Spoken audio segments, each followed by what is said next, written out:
Les voy a pedir al doctor Turati, si el doctor Miguel Moreno nos hace favor también de estar en la mesa redonda, y desde luego este es el tiempo de ustedes.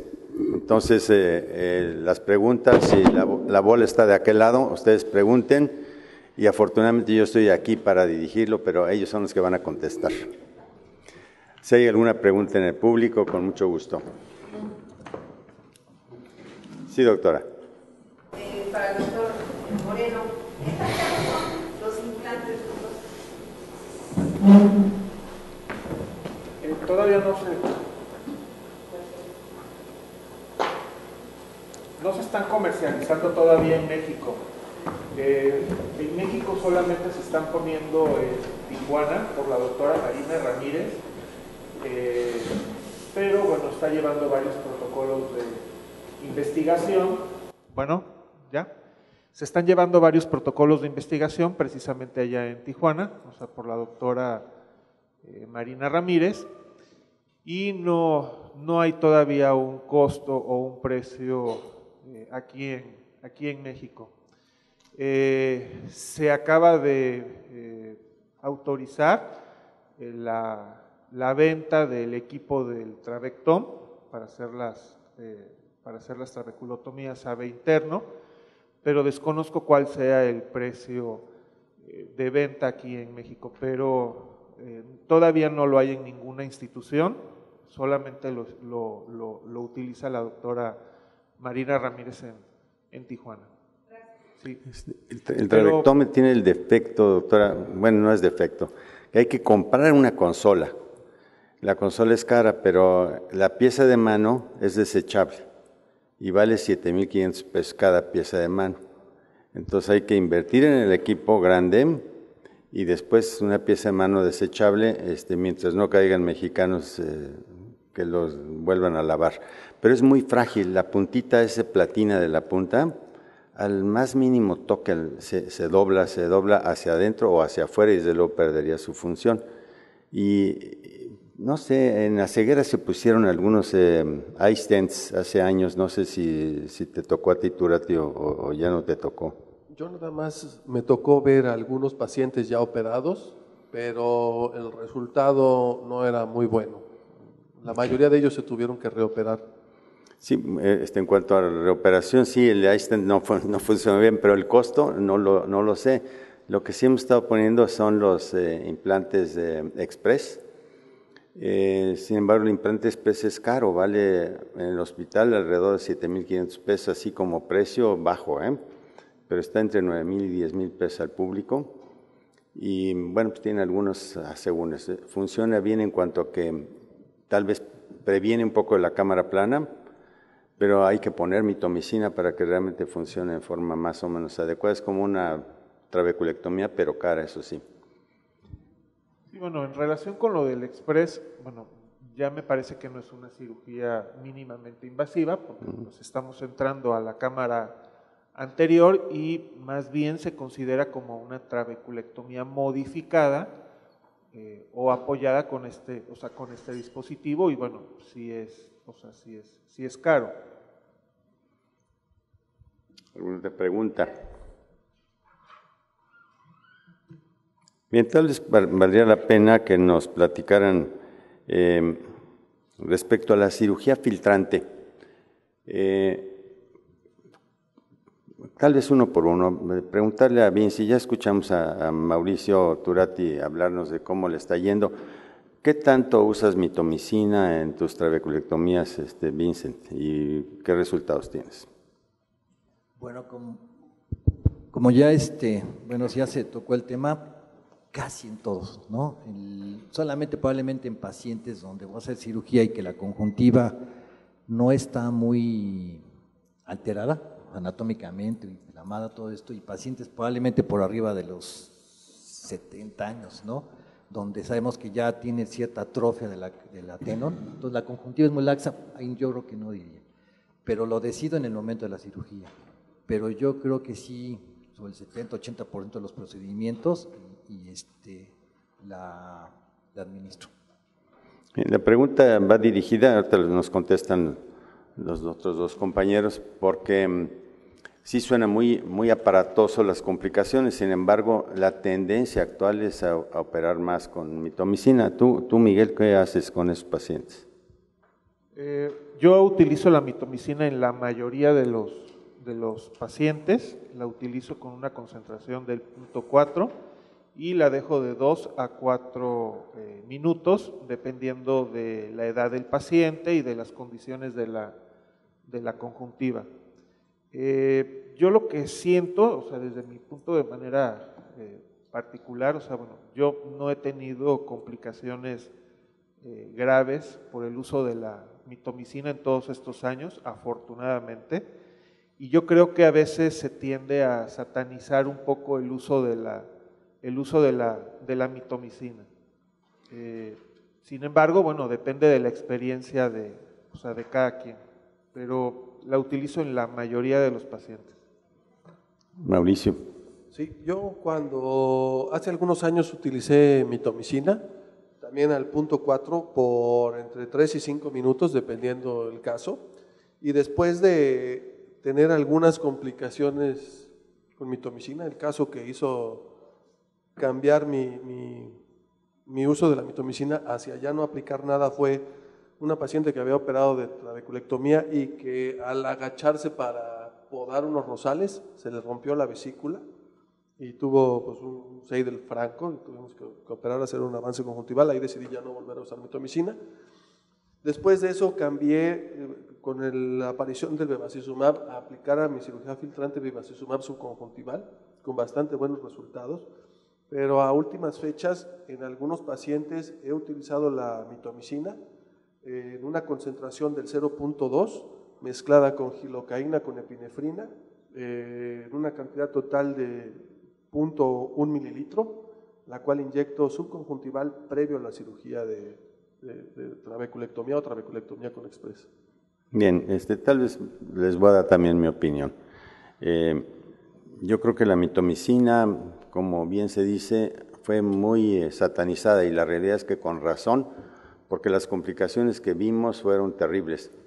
Sin embargo, tal vez la gente que tuvieron más experiencia con ello, con la mitomicina, son en Bascom Palmer.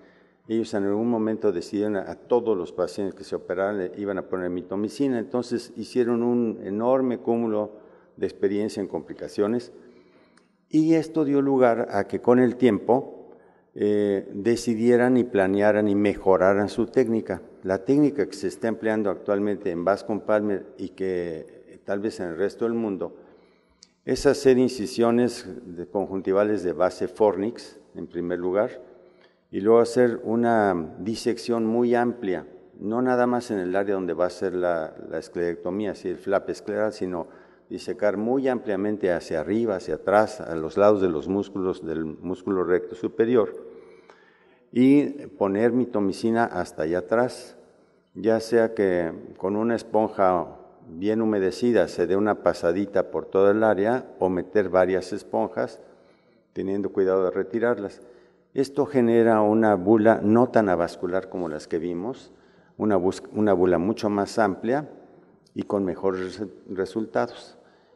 ¿Y por qué se decidió, por qué se ha hecho esto? Pues porque los resultados de la trave, como las que hemos hecho todos, si no les ponemos mitomicina, duran relativamente poco. Entonces al año, 2 años, 5 años, a veces nos duran un poco más, pero casi todas se van a cerrar.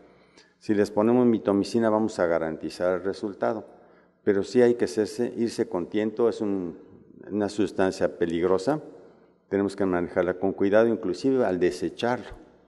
Si a alguien le cae mitomicina en la piel, puede generarle manchas acrómicas sobre la piel, entonces hasta la enfermera avisarle, material, desecharlo directamente, pues yo diría que a la cañería, si es que no tenemos un sistema práctico claro de cómo desecharlo, pero sí es un medicamento delicado. Sí, doctora. La pregunta es por qué no han migrado más al uso de bevacizumab, si se muestra más complicaciones con la mitomicina. Si tienen experiencia en haberlo aplicado en un porcentaje más alto de pacientes, si hay que hacer reaplicaciones de bevacizumab periódicamente, como se maneja en otras áreas. Sí, lo que yo normalmente hago con los pacientes de bevacizumab es que les pongo el día de la cirugía, se los repito al día 7 y dependiendo de cómo vayan se lo puedo repetir todavía al día 14. Pero el día de la cirugía y el día 7 deben de ser obligados. ¿Cuál sería el sustento para usar bevacizumab? Pensando que es un antiangiogénico, pues lo que estás buscando es que no se te vascularice tal vez esa zona. ¿Ese sería el fundamento para la...? Así es antiangiogénico, pero también antifibrótico. Entonces inhibe la fibrosis y la neovascularización. Aquí yo creo que el punto de esto es, inclusive se discutía hace un par de semanas, yo creo que efectivamente el tiempo del efecto es corto, ¿no? Entonces, si se lo aplica unos días antes, es para no tener tal vez tanto sangrado durante la cirugía, ¿no? Bueno, es diferente. Cuando se aplica días antes, es en el glaucoma neovascular, que lo aplicamos intravitro, siempre y cuando la presión esté por debajo de 29. Pero hablando de trabeculectomía, lo aplico el día de la cirugía. En trabeculectomía, sí, no, en glaucomas neovasculares con implantes, y yo más bien en localizado, ¿no? Localizado subconjuntival. Yo creo que si entro con un ojo muy congestivo, o sea, que desde que tomamos la conjuntiva para hacerlo empieza a sangrar, pues puede tener, el efecto es corto, ¿no? Pueden ser días, ¿no?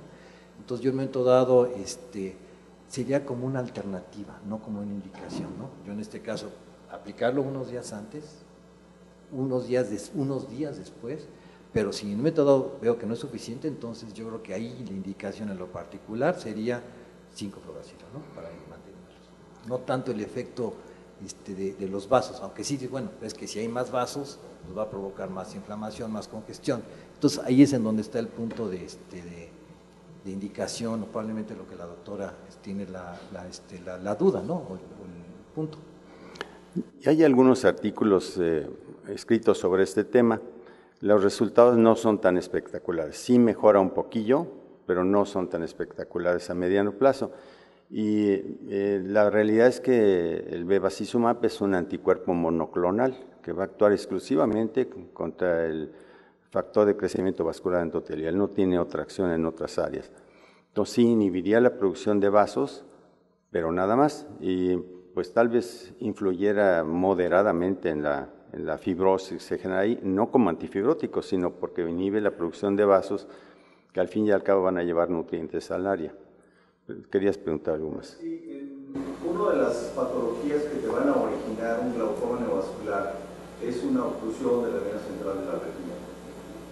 Entonces, ¿qué objeto tendría poner nada más en un glaucoma neovascular Avastin o cualquier antiangiogénico que tú escojas, si no has resuelto el problema de la isquemia y se va a seguir produciendo factores de crecimiento vascular endotelial? Entonces yo creo que ahí el tratamiento tendría que ser combinado.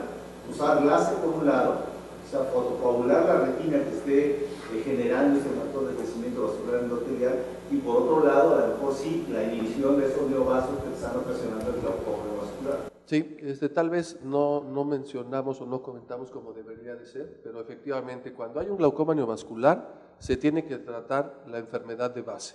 Ahora, además de tratar la enfermedad de base, además de la fotocoagulación, lo que ha demostrado ser de utilidad en los neovasculares para disminuir las complicaciones postquirúrgicas es el efecto del Avastin en cámara anterior, porque hace que haya regresión de los neovasos, que se puede ver en 24 a 48 horas, es muy evidente, y entonces el porcentaje de IPEMA en el postquirúrgico disminuye de manera bien importante, pero de ninguna manera el Avastin va a sustituir el tratamiento de base que se le deba de dar a un paciente con glaucoma neovascular, que en el 97% de las veces es isquemia de retina. Una pequeña acotación a esto. Si tenemos un paciente con una retinopatía diabética, una retinopatía isquémica cualquiera, si tiene vasoproliferación hacia el vítreo, realmente es riesgoso aplicar Avastin si no se piensa hacer una vitrectomía previa, porque puede producir una contracción de esos vasos y un desprendimiento de retina secundario traccional. Entonces, aplicar Avastin a un paciente que se va a poner una válvula sin haber visto el polo posterior realmente es un riesgo y tenemos que ser cautos con ello, ¿no? Pero el protocolo actual de tratamiento, pues es lo que han dicho tanto el doctor Celis como el doctor Turati, que es ver el fondo, valorarlo, si es posible antes de hacer la cirugía ponerle fotocoagulación, si es posible ponerle Avastin porque no tiene neoproliferación al vítreo, se aplica y generalmente después de 48 horas se lleva a cabo la cirugía y es notable la diferencia en cuanto a la reducción de sangrados al meter la válvula y mejores resultados. Pero desde luego, si no se cohíbe el factor vascular de crecimiento endotelial, pues esto va a funcionar un tiempito y va a volver a aparecer la neovascularización. Y nada más como punto es, o sea, en esta etapa donde ya se desarrolló el glaucoma neovascular, sabemos que ya el ángulo está totalmente cerrado, ¿no? Está obstruido. Entonces, o sea, generalmente con presiones ya de 30, 40 donde se fue, prácticamente ya se cerró el ángulo. Pero yo creo que la indicación en el operatorio así temprano sería reducir un poquito esos vasos que están en tanto la rubiosis o algo, para precisamente en el momento de introducir el tubo, la descompresión, muchas veces en el momento que metemos el tubo, pues, empieza a sangrar. Y la otra, y evitar precisamente las imágenes que puse ahí, ¿no? Que el día siguiente está todo lleno de sangre y lo ocluye, está uno las primeras semanas, los primeros días con hipertensiones y el coagulote tapando ahí el tubo. ¿Alguna pregunta del público? Aquí yo quisiera comentar que, bueno, sabemos que el glaucoma neovascular tiene diferentes fases o etapas. Existe el glaucoma neovascular con la presencia de neovasos en iris y el ángulo con presión normal, la misma fase con presión ocular alta, luego el ángulo cerrado con presión alta por las sinequias generadas por el glaucoma neovascular y ya después como última fase el glaucoma absoluto. En un estudio que hicimos en el hospital, en el servicio de glaucoma, con pacientes con glaucoma neovascular, en los pacientes que todavía el ángulo estaba abierto con presencia de neovasos, en más del 50% de ellos hubo regresión de neovasos con normalización de la presión intraocular sin necesidad de cirugía para control de la presión en esos pacientes. Obviamente, además del bevacizumab, se fotocoagularon esos pacientes, ¿sí? Porque lo que dice el doctor Celis es bien cierto. El bevacizumab no sustituye el tratamiento de base, que es la fotocoagulación de retina. Yo creo que esto que dice el doctor Turati tiene su mejor indicación en el segundo ojo. Si el paciente que ya estamos manejando un primer ojo amoladón, pero el segundo ojo que es ojo del mismo paciente, pues va por el mismo camino y es en ese paciente que todavía podemos ver un ángulo abierto con neovasos, que empieza a tener hipertensión, en el que tuviera oportunidad muy claramente esto que acaba de mencionar el doctor Turati, de hacer una panfoto y además ponerle bevacizumab con regresión de los vasos. Hay veces que los vasos no solo regresan, sino que contraen y cierran el ángulo. Pero hay algunos, el 50% nos dijo el doctor Turati, que sí se controla la presión y no requieren cirugía. Creo que este tema de glaucoma neovascular va a quedar claro en el siguiente módulo, porque Bien. se va a dar una plática sobre esto. Sí. Yo nada más una pregunta. En aquellos casos donde el tubo valvular se tapa con sangre y es una buena cantidad, ¿han tratado de usar activador de plasminógeno tisular para tratar de diluir eso y no tener que sacar el tubo o hacer otra maniobra?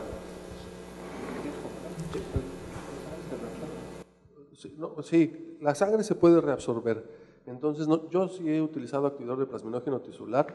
¿De dónde lo obtengo? No es fácil obtenerlo.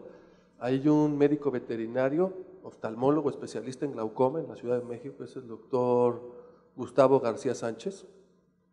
Él nos hace favor de darnos gratuitamente el TPA, pero el riesgo de hacer eso en un paciente con glaucoma neovascular es que vuelva a sangrar. Entonces, lo que se hace muchas veces es si se puede controlar la presión con medicamentos mientras se reabsorbe el coágulo, así se hace. Se trata de evitar también llevar al paciente a un lavado de cámara anterior por el mismo riesgo de que vuelva a sangrar. Y en ocasiones el aplicar láser de Jack únicamente en el área donde está la boca del tubo puede solucionar el problema, pero realmente es mucho más complicado el manejo de un paciente con glaucoma neovascular y sangrado de lo que estoy comentando ahorita. Entonces, no sé qué opinen los demás acerca del uso del TPA en este tipo de pacientes. Último comentario. Sí, bueno, generalmente yo me espero, o sea, como comentó Mauricio, cualquier tipo de manejo, o sea, a veces resulta contraproducente o puede haber un resangrado. Invariablemente la sangre se va a reabsorber, o sea, por el tubo sin ningún problema. Entonces es tratar de dar medicamentos para bajar y controlar la presión, y en unos días eso se va a reabsorber. Entonces hay que guardar un poco de calma para esperar a que se reabsorba la sangre. Bien, les agradezco mucho su presentación y su presencia en esta mesa redonda y a ustedes su atención. Gracias. Tenemos un receso de 20 minutos, si nos hacen favor.